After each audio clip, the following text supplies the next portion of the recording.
The following is an excerpt from Mostly Dead, Partially Alive, written by Jungle 321 Jungle, read aloud by Angus Ecrivain. The eyes of the corpse had flown open suddenly. The eyes were a milky white, as if they weren't truly seeing. A strange grunt, no, it was more like a groan, escaped the animated corpse's lips as it began to sit up. When the corpse sat and attempted and failed to stand, he could clearly see its features. The once bright red hair had dulled in colour due to the death.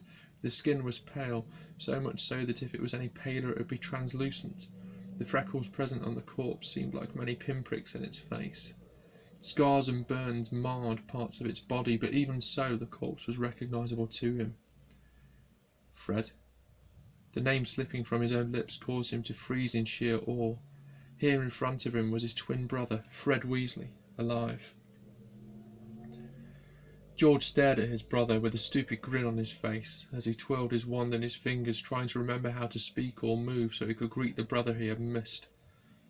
Fred pulled himself to his feet and he shuffled forward, the strange and loud moan left, leaving his lips once more. George wet his lips and opened his mouth to force himself to say something when a knock sounded on his office door. "Mr. Weasley?" Verity's voice called from the other side. "Everything all right?" "Better than all right," George found himself yelling back. "But if I'm still drunk, I don't want to be sober again." George kept his eyes on Fred, who stumbled, and as he tried to stand, and George jumped forward to help him stand, but Fred had moved back away from him. George held up his hands to show he meant no harm. "Oi, take it easy." George heard the office door open, and he heard the scream which escaped Verity's lips. He looked up at her, still smiling, to see her eyes were wide and her hands had flown to her mouth as she took small steps backward. "It's a miracle," George said, still smiling. Verity lowered her hands slightly and her mouth opened and closed wordlessly as she took another step back, though when she did she must have slipped on one of the many things George had left out, because she was sent crashing to the floor.